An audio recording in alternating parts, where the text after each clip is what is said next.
নমস্কার বন্ধুরা, ঘরকন্যা টুকিটাকিতে তোমাদের সকলকে স্বাগত। আশা করি তোমরা সকলেই ভালো আছো, সুস্থ আছো, যে যেখান থেকে দেখছো সকলে খুব হ্যাপি আছো। তো ব্লগটা এখান থেকে শুরু করছি। আগের দিন তো তোমাদের দেখিয়েছিলাম, কিন্তু আগের দিন ভিডিওটা অনেকটা লং হয়ে যাবে, সেই কারণে পুরো ফুটেজগুলো আমি দিইনি। তো ঘরে তো আর ওইটুকু কাজ থাকে না, তাই না? সবাই জানে প্রত্যেকের বাড়িতেই প্রচুর প্রচুর কাজ থাকে, তাই তো? আমার বাড়িতেও সেম, একা হাতে গোটা সংসার সামলানো। অনেকেই একা হাতেই সামলায়, আমিও সামলাচ্ছি। তাও বলছি যে একা হাতে সত্যি যারা ঘর সংসার সামলায়, বা অনেকে আছে একা হাতে ঘর সংসার সামলেও বাইরের কাজ করতে যায়, তাদের পরিস্থিতিটা কী হয় আমি বুঝতে পারি। একটা সংসার সামলানো মুখের কথা না, তাই না? দেখো, তোমাদের সাথে গল্প করতে করতে কতটা কাজ এগিয়ে ফেললাম। ওদিকে তো আগের দিন দেখলেই ফ্রিজের ওখানে জল পড়েছিল, জলগুলো মুছলাম। আর তারপরে জলের বোতলগুলো খালি হয়ে পড়েছিল, ওগুলো ভর্তি করলাম, যেগুলো রান্না করেছিলাম। আগের দিন তো দেখিয়েছিলাম, তাও একবার দেখিয়ে দিলাম। আর হচ্ছে এই যে আজকে তাড়াতাড়ি বাসনটা মেজে নিয়েছি, আজকে বাসনটা মাজতে লেট করিনি। আর আজকে এতটাই গরম পড়েছে যে কি বলবো, গায়ের মধ্যে জামা সেটে যাচ্ছে ঘামের চোটে, এত গরম লাগছে, এত গরম পড়েছে। গরমটা তো এমনি লাগছে না, গরমটা ভীষণই পড়েছে, অতিরিক্ত পড়েছে। বৃষ্টি হয়ে গেল, ঝড় হয়ে গেল, তারপরে হঠাৎ আবার এতটা গরম। এই রকম ওয়েদার চেঞ্জের জন্যই না এতটা মানুষের শরীরটা খারাপ করে, ঠান্ডা গরমটা লেগে যায়। আমারও সেম, কিছুদিন আগে সেম একই জিনিস হয়েছিল, ঠান্ডা গরম লেগে গেছিলো। তো দেখো, আমি এদিকে বাসন টাসনগুলো গুছিয়ে নিয়েছি।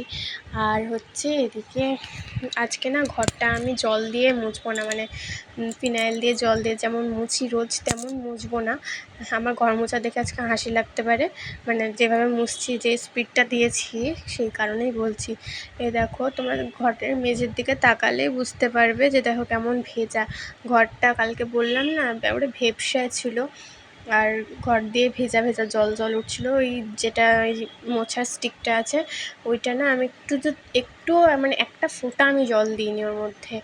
তাও দেখো কীরকম জল বেরিয়ে যায়, ঘর মুছছি, দেখো মনে হচ্ছে ভেজা নাতা দিয়ে ঘর মুছছি, এতটাই জল আছে ঘরের মধ্যে, পুরো জল ছপছপ করছে। ওই শুকনো নেতা দিয়ে প্রায়, ওটা দিয়ে তো মুছলাম, তারপরেও আবার দুটো শুকনো শুকনো সুতির নেতা দিয়ে বা কাপড় দিয়ে, যেটা হলো সেটা দিয়েই মুছলাম। তারপরে ঘরটা একটু শুকনো হলো বিকেলের পরে, তাও অনেক 4টে-5টার পরে ঘরটা শুকনো হয়েছে। ফ্যান তো চলছে অনবরত, ঘর না হলে শুকাচ্ছে না। তারপরে এইভাবে ভালো করে ঘরটা মুছে নিলাম। আর এই দেখো, এদিকে ফেটে মেটে গেছে ঘরের কি অবস্থা।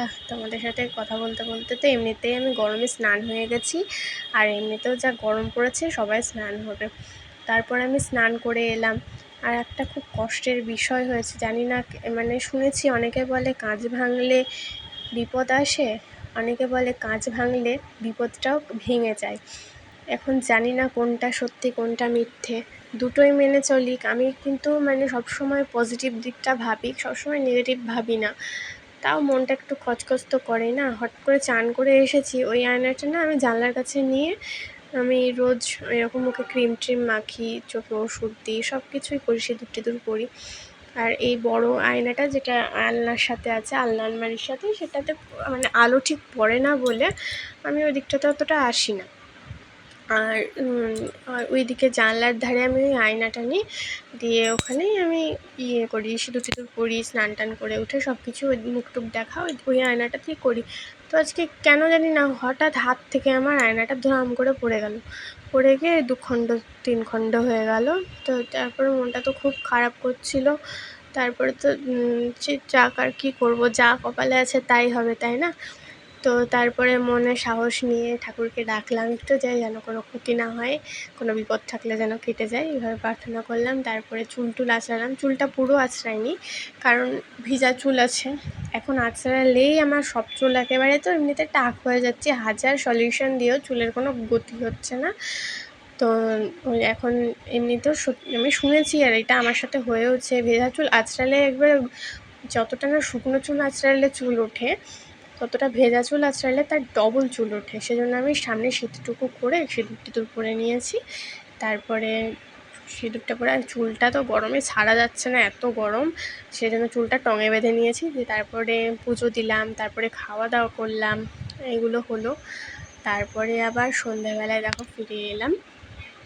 আমার রুটি করা মানে হয়েই এসছে বলতে গেলে, হয়ে গেছিলো রুটি করা। আর এই হচ্ছে ওরা খেলা করছিলো, তাই ওদেরকে দেখছিলাম। আর ওদেরকে একটু ভিডিওতে না দেখালে হয়, ওরাই তো আমার ভিউটা বাড়াবে, তাই না? তো যাই হোক, একটু মজা করলাম। আর এই যে একটা কোনায় নিমকি পড়েছিল, বর দিয়েছিল, ওটা ওরা খেলো। তো ওরা খেলা টেলা করলো। আর বরের দুটো জামা ছিল, ওটাকে ইস্ত্রি করব, মানে ইস্ত্রি করলাম আর কি। ওই ইস্ত্রি করার পরে তারপরে আর সেরকম কিছু কাজ করিনি। তারপরে রাতে ডিনার করে ঘুম। তো আজকের ভিডিওটা এই পর্যন্তই। তোমাদের কেমন লাগলো জানিও। আর যারা আমার চ্যানেলে নতুন এসছো, নতুন যারা আমার ভিডিওটা আজকে দেখছো, তারা প্লিজ সাবস্ক্রাইব করে দিও, লাইক শেয়ার কমেন্ট অবশ্যই করো। সবাই ভালো থেকো।